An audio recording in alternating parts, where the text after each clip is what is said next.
Good Monday morning, radio and antenna and propagation fans. Let's do us some myth busting. More on the NVIS myth.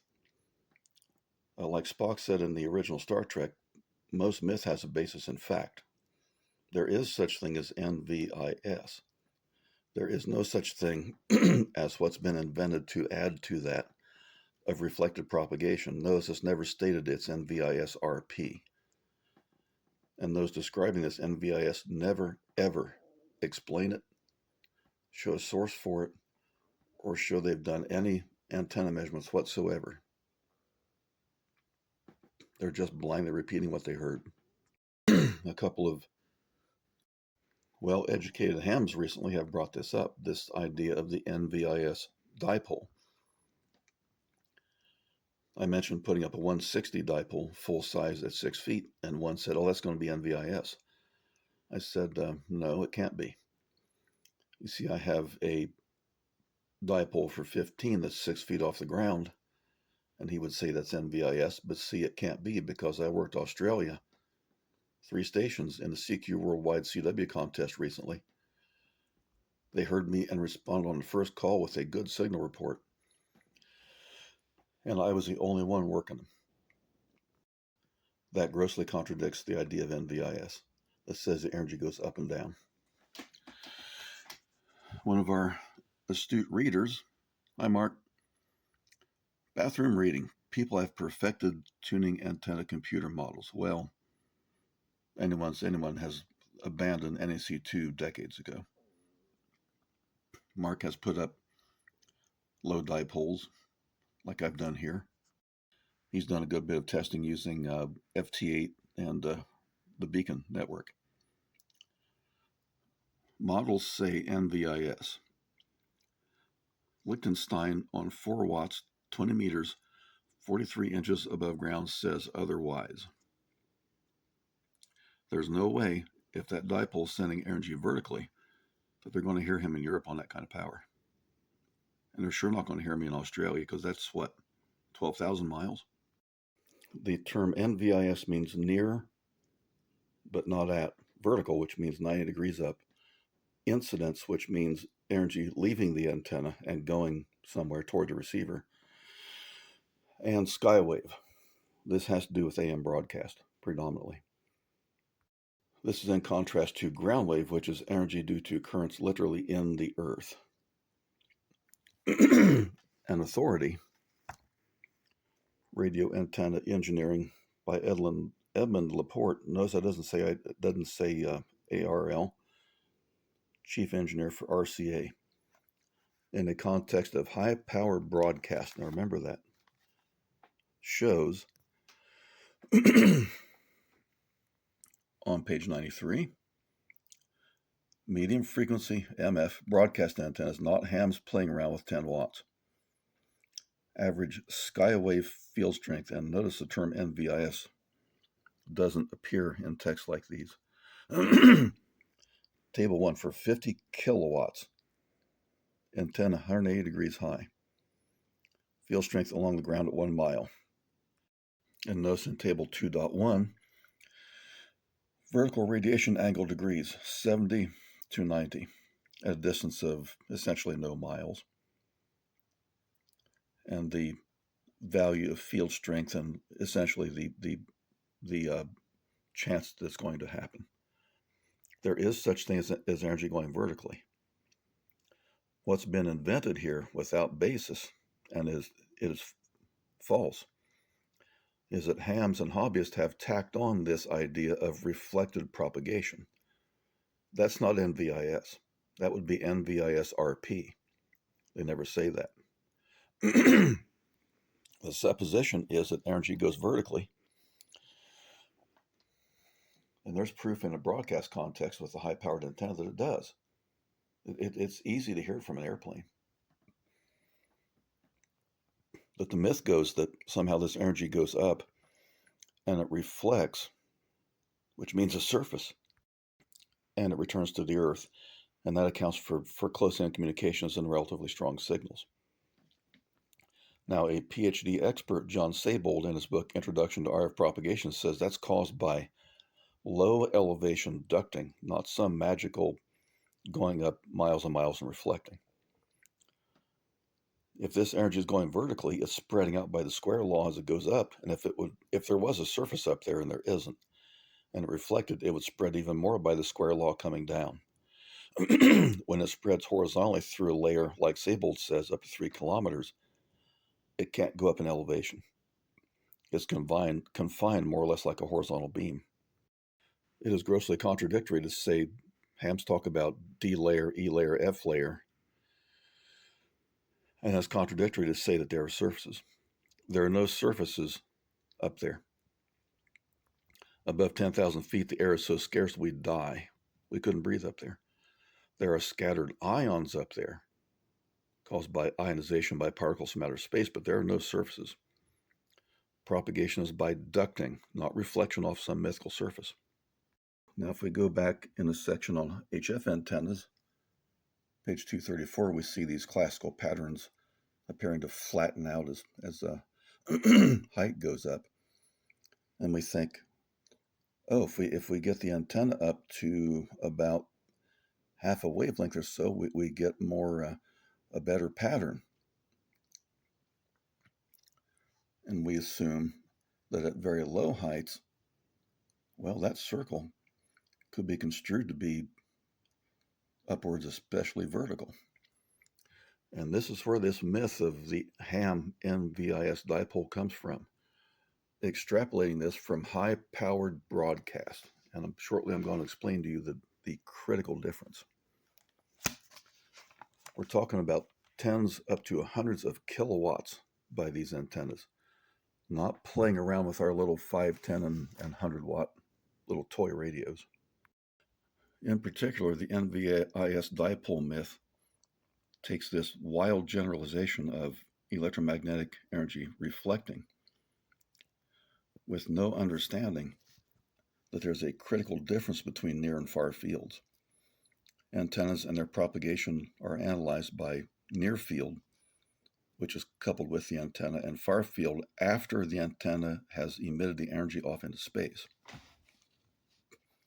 The NVIS dipole close to the ground myth goes that energy comes off the antenna, reflects off the ground, and goes up. That is false, or only conditionally true. According to Coulomb's law, which is Q times Q prime over the square of the radius, a charge on the antenna wire and a charge on the ground couple an electrical field line between the two. It doesn't go anywhere except it travels along the wire. It might go out to the end of the wire to the left and reflect and come back. There's reflection, okay. It's the charge is reflecting from the end of that wire as a transmission line. It's not reflecting off away from the antenna and not being emitted up into space. Only after that antenna energy, which is connected with the antenna, becomes thrown off the antenna and travels through space can it reflect. That has been described with diagrams like this. Energy from the antenna is traveling through space. It impinges on the ground and reflects and goes up. That's known to happen. But see, that's reflecting from a solid surface. The reason energy cannot come off that dipole wire and reflect and come NVIS. And if it did, there's no surface up there to reflect from. A couple of scattered ions do not constitute a surface.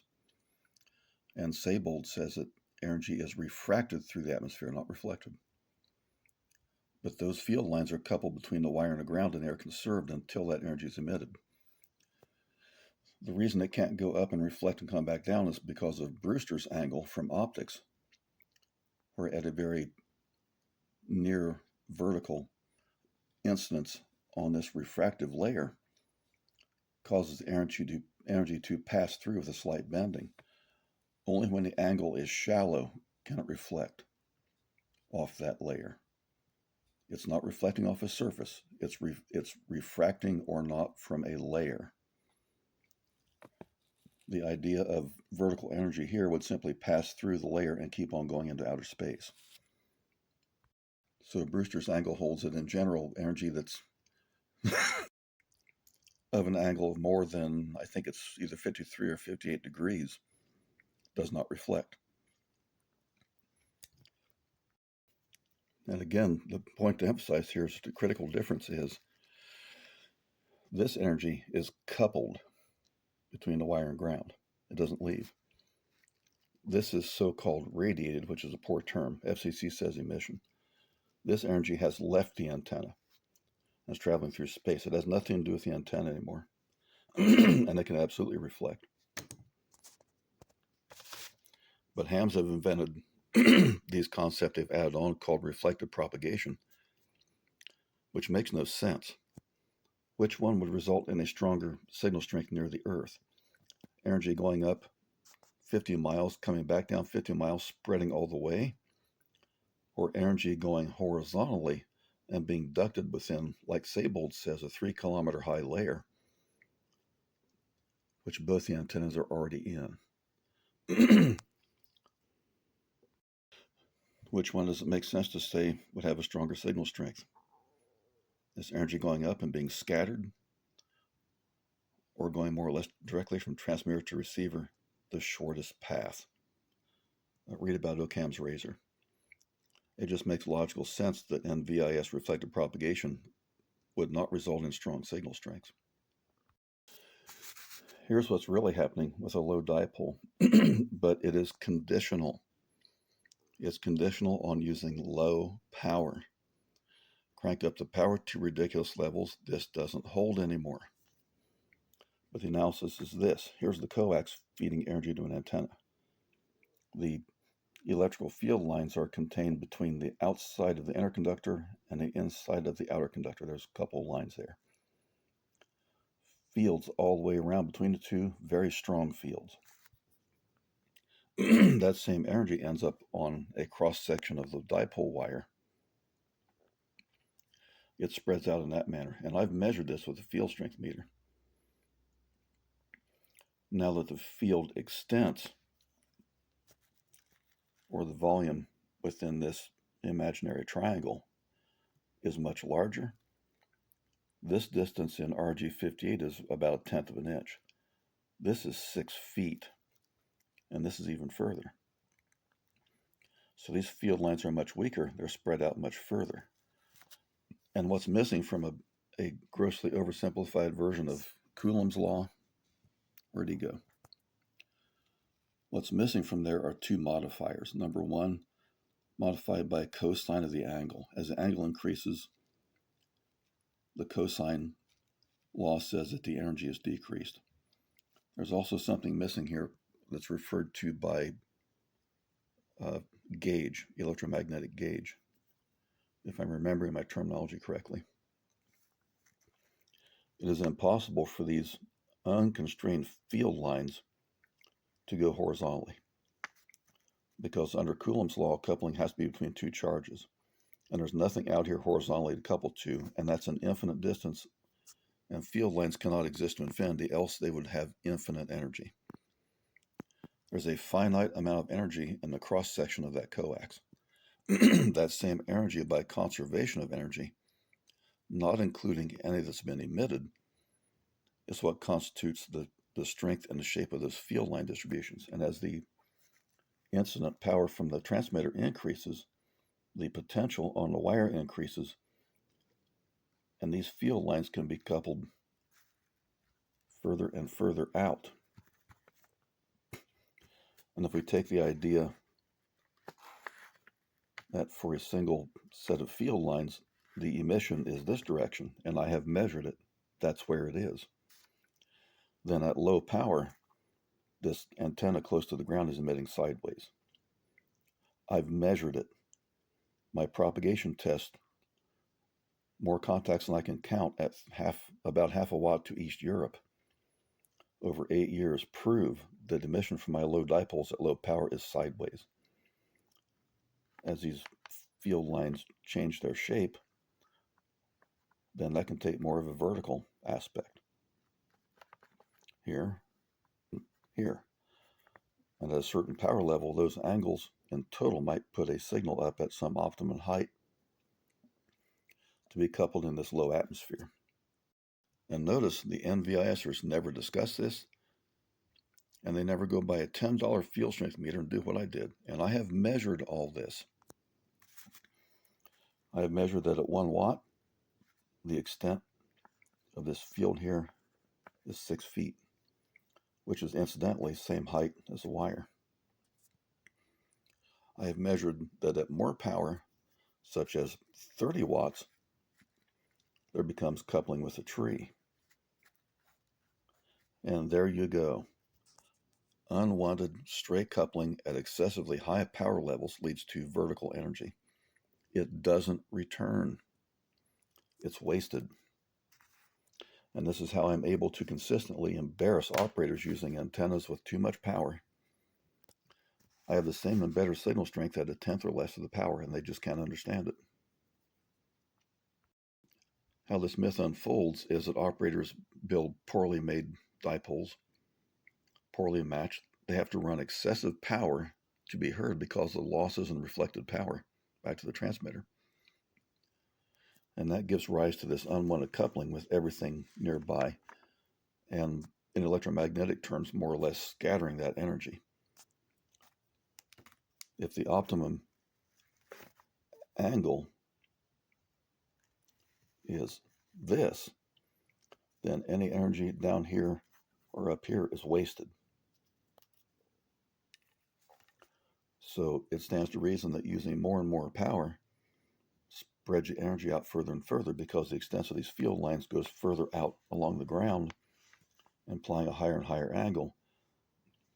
And I have measured with a field strength meter no coupling with a tree between it and my 20-meter dipole at less than 30 watts. So here's the myth behind the NVIS dipole. Like most other things, God bless us, extrapolated and spread by people that don't know anything about this topic. They like to grab onto a cool sounding acronym and sound like they're part of the knowledgeable group, the Gnosticism or the Gnosis in Greek, and pretend they're suave and sophisticated and knowledgeable. And I'm sorry, but they look foolish from a scientific viewpoint. Independent proof. Don't take my word for it. Mark did it.